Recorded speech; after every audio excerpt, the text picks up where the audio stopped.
All right, folks, welcome back to another episode of Not Funny Guys Present Go Team Venture. Moving right along now in what season are we in? 6. Wow. Season 6. My gosh. It's coming to an end, and I don't want it to.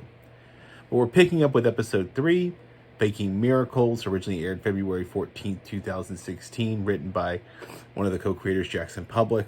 I feel at this point it's a little redundant to say that because they write all the episodes pretty much, but here we are. So while looking through JJ's inventions, Rusty accidentally frees a swarm of superhuman nanobots that enter Dean through the rear while in the shower. Really unfortunate, really invasive.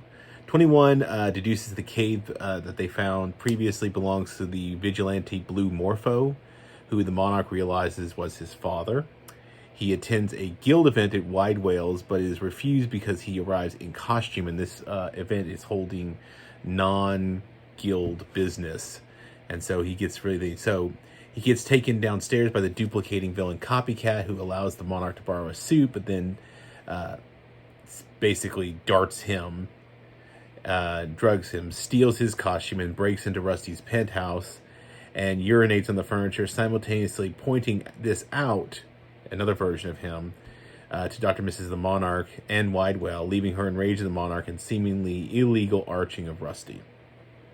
Hank, now working as a pizza delivery man, is called to deliver to Wide Whale's party because his daughter Serena, who we also met earlier in the park, is wanting this because it's her birthday. And he now formally meets her, and he now realizes she has guilds. He navigates Wide Whale's aggressive henchman, Rocco, so he can ask her out. She accepts, attracted to his quote-unquote risk-taking. The post-credits, of course, finds Dean painfully urinating out the nanobots and learns that with their help, he passed his college entrance exam and the SATs. Yeah, why not? Now, this episode actually intros with an old visit to Spider Skull Island and Scaramantula and the old Team Venture being held hostage by him when Blue Morpho and Kano, who I'm assuming Kano worked for Blue Morpho originally before becoming a member of Team Venture based on this information. All this sequence of sharing, and they don't trust the Blue Morpho even though he saves them, he's a vigilante. All this turns out to be basically from a comic book.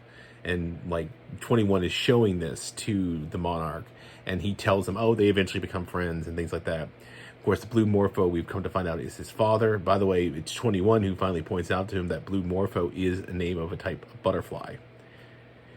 He was a superhero / vigilante of sorts, more of an anti-hero kind of thing, and he apparently played that up, as we'll see.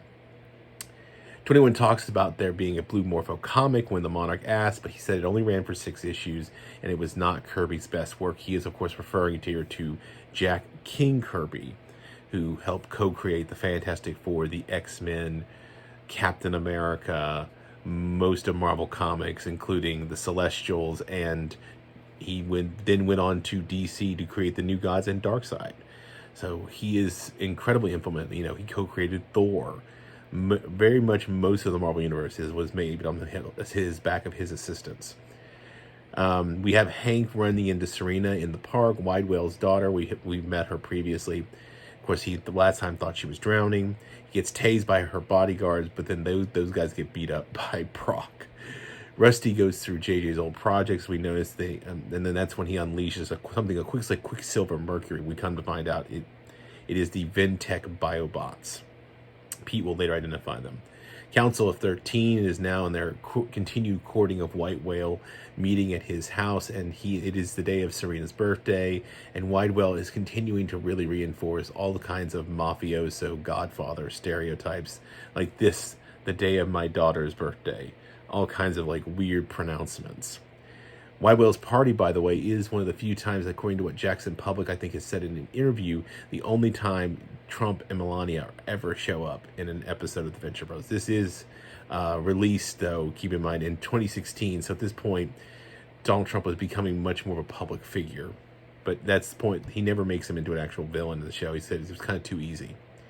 Hank, of course, is doing a pizza delivery. He ends up at the same building, delivering to Serena. The Monarch shows up. He avoids him in the elevator. He, of course, gets kicked out of the party because it's not guild-friendly. copycat fakes offering to help him, continuing to duplicate himself, and then posing as him as he goes across the street.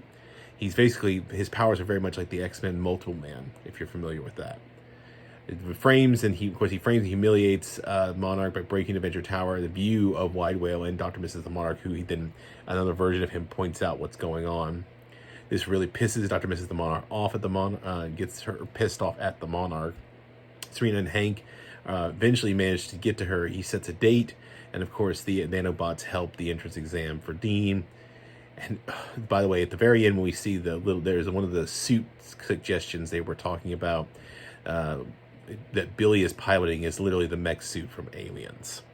So that brings us to the end of episode 3. We'll move on to Rapidity. I think it's supposed to be, originally I think it's a play on Rapacity in blue. I think it's Rapidity in blue, but correct me if I'm wrong. But we'll move on to that one next.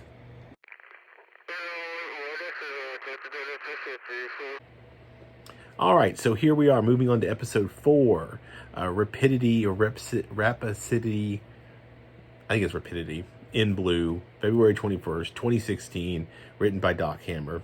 Here we find Rusty has Billy and Pete develop a mind control gas, and that basically instead causes religious fervor. This is all in preparation for a conference he's trying to go back to. 21 suggests that the Monarch go out as Blue Morpho so he can take out the villain arches that are arching Rusty, which he initially rejects until he sees a tape of his father and Jonas Sr. together, and also becomes really annoyed with guild paperwork and just gives in to his impulse, like, let's do this instead. As Rusty tests his gas on his current arch, he takes this to Orangutan, or whatever his name is. He accidentally gasses Brock and Billy. The Monarch and 21 dresses Blue Morpho and his sidekick Kano arrive and they end up rescuing Billy from Orangutan. Tries to kill him. 21 makes Orangutan fall into his death through a hole in the floor that Wide Whale's arching had created in the last back in episode 2. Brock storms over to the apartment of Oriana, a crusade, whatever that Avengers knockoff group, Crusader Action League member that he's attracted to, but intimidated by, and professes his love for her. And then meanwhile, the post credits, and then later, Monarch and 21 return home to find Dr. Mrs. the Monarch having come home early. She was upset earlier about missing out on date night. Monarch allows her to think he went out with 21 to spite her, to avoid any suspicion that they were in fact out there arching. Now, another interesting point in this episode, Rusty's alarm clock turns out to be a hologram of JJ talking to himself, and Rusty has no idea how to turn it off. He also apparently demonstrates that he was unaware that the segue that Billy is writing is an already previously created invention. So he's like really out of the game.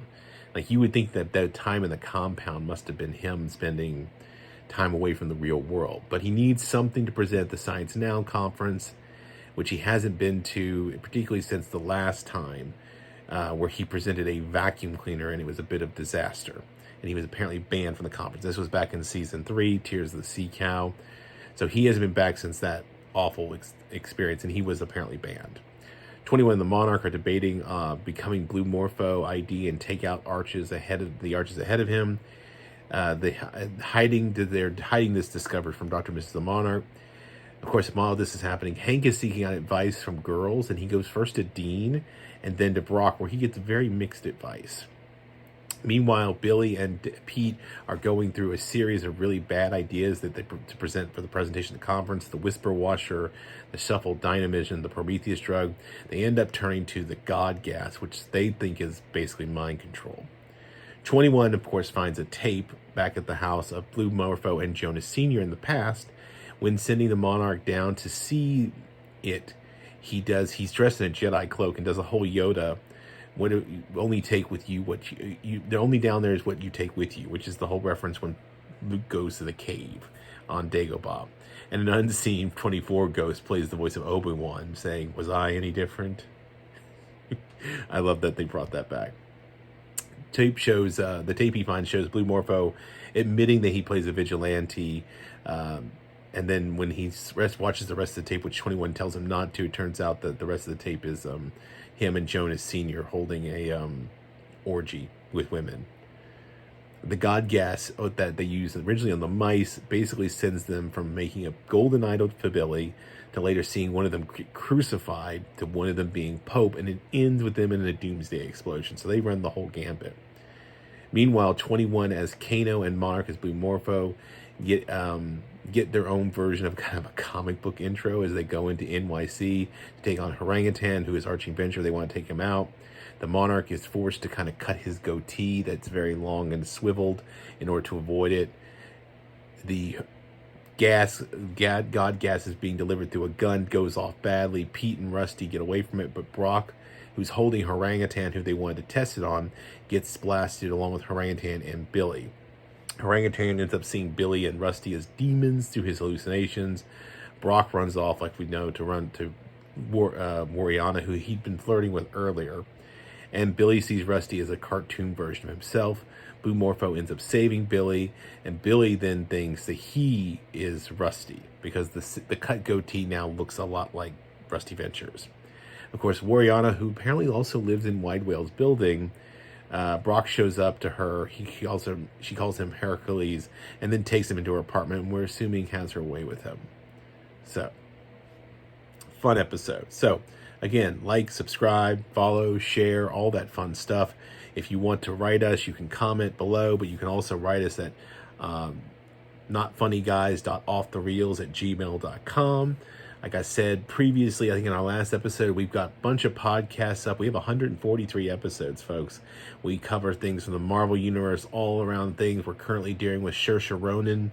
We're moving into Hannah, and then we'll be looking at Lady Bird before we move on to something else. So if you want to hear us talk about movies, go there. If you want to hear us talking about Venture Brothers and TV shows, come here.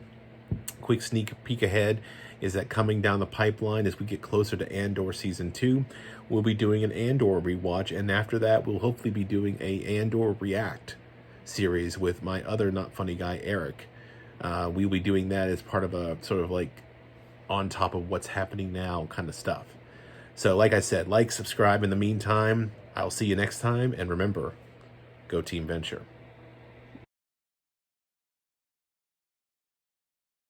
Say Not Funny Guys again. Not funny guys again. No, can you say Not Funny Guys?